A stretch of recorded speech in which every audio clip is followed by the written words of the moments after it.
sport loves a redemption story, and in the case of Ben Stokes, you're spoilt for choice. Would World Cup success make up for Bristol 17? What about the Ashes he subsequently missed, that 4-0 hammering to many of these same Australians that will line up before England in Thursday's semi-final? Could a successful Lord's final make up for that last over in Kolkata back in 2016? Or even 2015, where a rotten run of form meant he was left at home for that particular World Cup debacle? Whatever thread we might pull on, and whatever wrong Stokes may draw on to right, one thing is for certain. England's premier all-rounder regards this semi-final as the biggest game of his career to date. It's a massive occasion for us as players and as a nation, says Stokes, without hesitation. The support has been brilliant. I had a few days off and got out of the bubble. But when you come back to the team you get those butterflies again.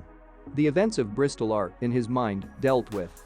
So, too, his Ashes no-show, which was very much out of his hands. Even the last World Cup made sense. I wasn't scoring runs or taking wickets.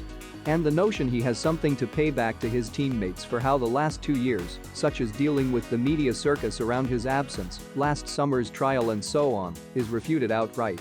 Because, for Stokes, the only person he has to prove something to is himself. I don't feel like I have to prove anything to anyone except myself.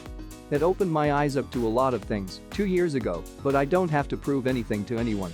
It's just showing I can deliver on the biggest stage. Winning is the most important thing, and if you can help the team out with an individual performance, that's all that counts. People can say good things, bad things, it just won't bother me. As part of this process, it seems Stokes has found a new level to his work on the field. Though he is the only member of the top 6 without 100 to his name this World Cup, there have been 4 half-centuries in his 381 runs, at an average of 54.42, and his 7 wickets are second to his exceptional economy rate of 4.65. No England bowler is as frugal, and that emergence as a valuable white ball bowler brings him the most joy. The thing I have been most happy with has been my bowling. It's always nice to get runs, but the most pleasing thing has been my bowling. I had a chat with Morgs and a few others in the team to get my head around my role. Being the 4th or 5th seamer, I sometimes put too much pressure on myself to influence the game. So I spoke to them about not trying to take wickets every ball. It was a clear plan to go at 5 or 6 and over, and I might get a wicket doing that. That's helped offer the team more.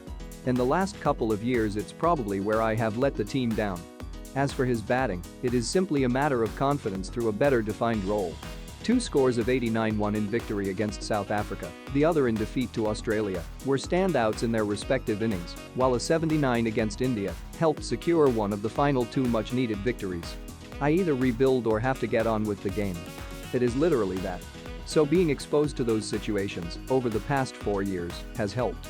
Of course, there is a wrong to right in avenging the Lords' defeat by 64 runs about a fortnight ago.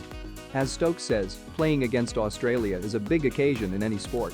Losing to them at Lords was massively disappointing, so I think there will be a bit of redemption for that, knowing we have the chance to beat them and get to the final. If Stokes has garnered one thing from the last few years amongst his travails, it is an appreciation of what is around him. Specifically, being part of a white ball setup that has rewritten the script on what it is to play 50 over cricket and be an English ODI player. Even if defeat is forthcoming on Thursday, the 28-year-old can step back and recognize what has been achieved and who it has been achieved with.